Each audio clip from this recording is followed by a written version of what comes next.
याद रखना, पहली बार सुनोगे, सूर्य भगवान को हाथ जोड़कर प्रणाम नहीं करना चाहिए। सूर्य भगवान को समर्पण मुद्रा में प्रणाम करना चाहिए। आपने देखा होगा, हम जब से आए हैं रोजाना हर हर महादेव करके दोनों हाथ ऊपर करवाते हैं। जब कोई भागवताचार्य आता है तो जय जय श्री राधे कहकर के दोनों आप हाथ ऊपर करवाता है। सच बताओ, कितने लोगों को पता है ये दोनों हाथ ऊपर क्यों किए जाते हैं और 3 बार क्यों किए जाते हैं? पता है? बोलो ना, हैं? क्या बात है? धन्यना, हमारी अब देवता की पूजा करने की 24 मुद्राएं हैं।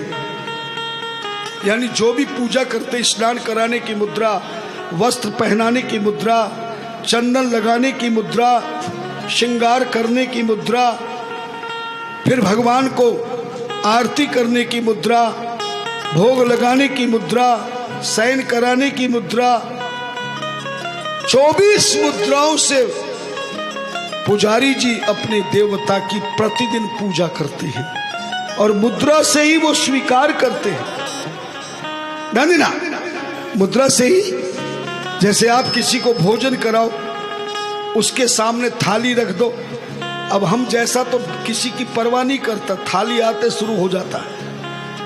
मगर जो मेहमान होता है ना, वो इंतजार करता है कि मुझे कह के शुरू करो, है ना? या तो शुरू करने की मुद्रा कौन सी है? हाथ जोड़ते हैं, प्रारंभ कीजिए, है ना? ऐसे ही हर चीज की मुद्रा है। तो पूजा के 24वीं मुद्रा जो है, ये 24वीं मुद्रा है ऊपर दोनों हाथ करने, और इस मुद्रा का नाम है समर्पण मुद्रा।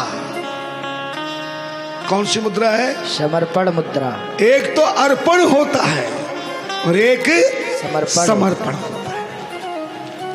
कहते हैं कि जो अपने देवता के सामने, सूर्य के सामने, किसी विद्वान संत के सामने 3 बार में हर हर महादेव कह के ऊपर समर्पण की मुद्रा कर देता है, तो उसके 3 प्रकार के कष्टों से मुक्ति प्राप्त हो जाती है। क्योंकि कोई भी भक्त, कोई भी स्त्री पुरुष 3 ही प्रकार के कष्टों से दुखी होता है। इसलिए ये 3 प्रकार के कष्टों को मुक्ति देने वाला भगवान शिव है, और शिव के पास त्रिशूल है। क्या है? त्रिशूल। जोर से बोलो। त्रिशूल। त्रिशूल का अर्थ क्या है?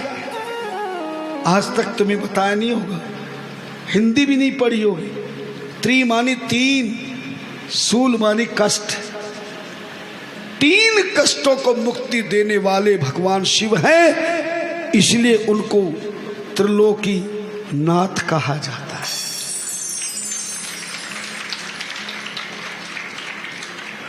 और यदि व्यक्ति भगवान शिव के सामने कथा में, सत्संग में, मंदिर में, पूजा के आखिर में, या किसी विद्वान संत के विदाई के समय या शुरू में 3 बार हर हर महादेव ऊपर हाथ करके कर देता है, कहते कि उसे सारे कष्टों से, दुखों से, रोगों से, समस्याओं से, परेशानियों से हमेशा के लिए मुक्ति प्राप्त हो जाती है। जीवन को जीने की शक्ति प्राप्त हो जाती है, गृहस्थ को चलाने की युक्ति प्राप्त हो जाती है, और मेरे परमात्मा की सच्ची भक्ति प्राप्त हो जाती है। अगर अभी आपकी समझ में न आया हो कि समर्पण की मुद्रा से क्या मिलता है, तो मैं तुम्हें एक उदाहरण देकर समझा दूं, पर उदाहरण मैं रामायण का ही दूंगा। दे सकता हूं ना? आपने देखा होगा, विभीषण को रावण ने लात मार दी, और विभीषण आकाश मार्ग से भगवान श्री राम की शिविर में चला गया और जैसे प्रातःकाल पहुंचा, विभीषण को सुग्रीव ने बांध लिया रस्सियों में। जान न जाए निशाचर माया, काल रूप के ही कारण आया। शत्रु का भाई है, क्यों नहीं बांधेगी? और बांध करके सुबह सुबह भगवान श्री राम और लक्ष्मण जहां विराजमान थे, सुग्रीव विभीषण को बांध करके वानरों की सेना के साथ श्री राम जी के सामने ले गई। जरा ध्यान देना, जैसे ही विभीषण राम जी के पास गया, ना तो प्रणाम किया, ना दंडवत प्रणाम किया, ना मुख से राम राम बोला। जाते ही बंधे हुए हाथों से ही विभीषण ने दोनों हाथ जहां तक जा सकते थे, यह समर्पण मुद्रा करते हुए विभीषण ने 3 बार राम जी के सामने कह दिया, हार हार हारे हारे हारे हारे हारे हारे। विभीषण ने 3 बार जैसे ही हर हर महादेव कहा, पढ़ लेना सुंदरकांड में लिखा है, राम जी खड़े हो गए। विभीषण का स्वागत करने के लिए धन्यवाद। श्री राम खड़े हो गए और पहले विभीषण ने ही बोला, पहले राम जी ही बोलना शुरू कर दिया। बोले, काहे लंकेश कवन परिवार,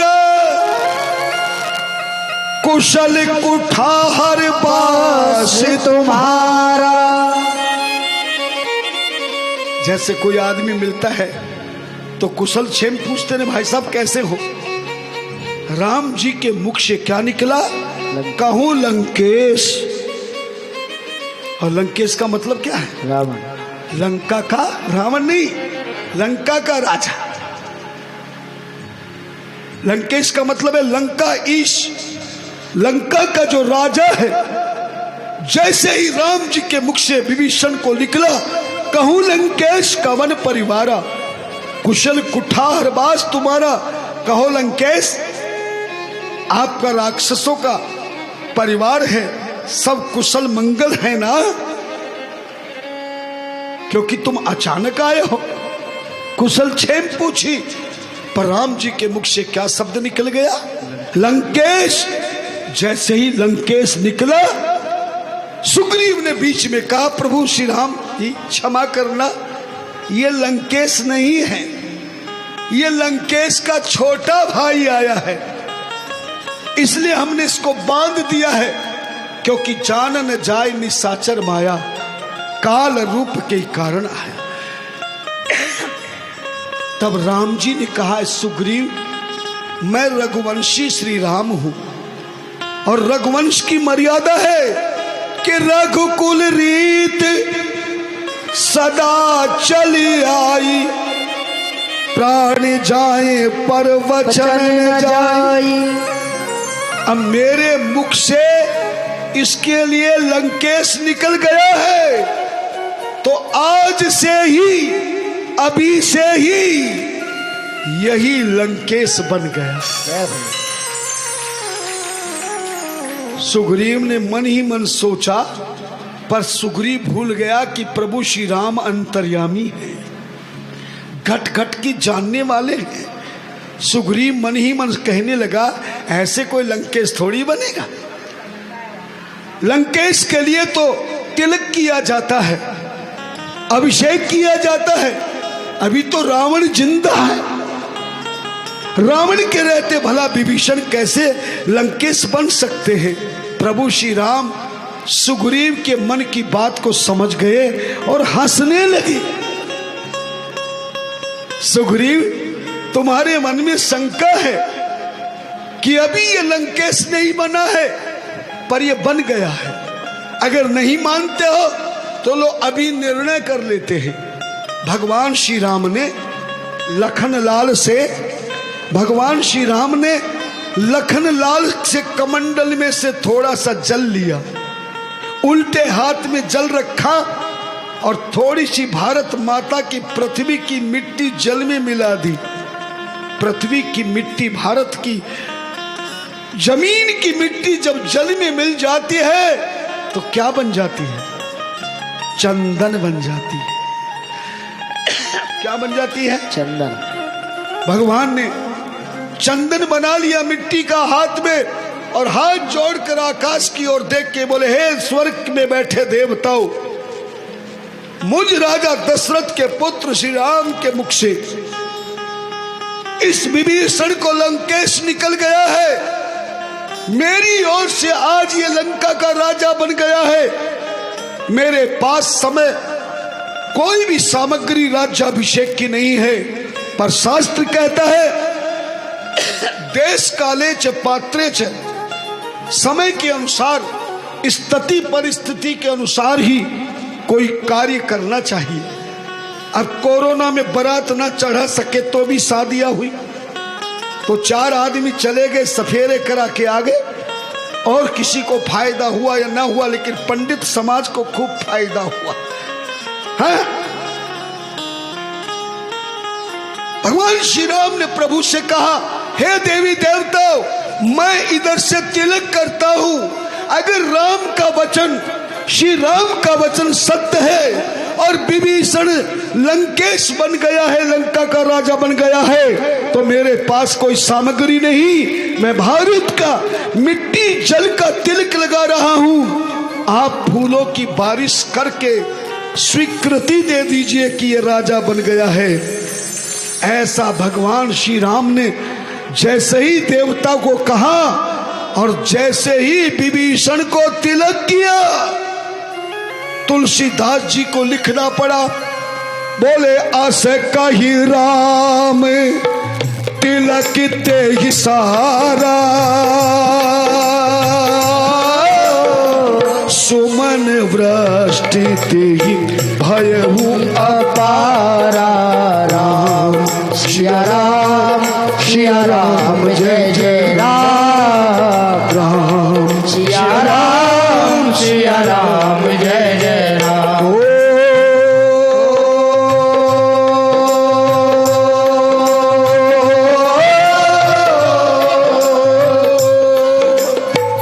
अस कही राम तिलक ते ही सारा,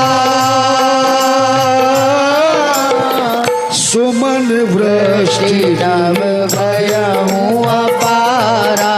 राम सिया राम जय जय राम, राम सिया राम जय जय राम। साफ शब्दों में लिखा है, राम जी ने जैसे तिलक किया विभीषण को लंका के राजा के पद का, तो आकाश से फूलों की बारिश देवताओं ने करी। लिखना पड़ा, बोले जो संपत्ति शिव रावण ही दीन दिए 10 माथ, सोई संपदा विभीषण ही सकुच दीन रघुनाथ। ये दोनों हाथों की जो समर्पण की मुद्रा है ना, जितना ऊंचा करोगे, लेकिन इसमें भी कई महाशय जी तुम्हें मना करेंगे कि औरतों को ऊपर हाथ नहीं करना चाहिए। तो मैंने क्या, औरतों को क्या नीचे हाथ करना चाहिए? जमीन पे हाथ लगाना चाहिए है? समर्पण की मुद्रा कोई भी कर सकता है। आप अज्ञानियों की बातों पर मत आना। अब कई लोग तो हमसे पूछते कि सारी कथा एक ही बार बता दो, कि गुड़ डालना तो बता दिया, मगर गुड़ के साथ और भी कुछ डाले कि ना डाले। डालो तो अपनी भावना डालो, अपनी श्रद्धा डालो, अपना प्रेम डालो। श्रद्धा भाव और विश्वास जब सूर्य के जल में डाल दोगे, तो सूर्य भगवान बिना वस्तु डाले भी तुम पर कृपा कर देंगे।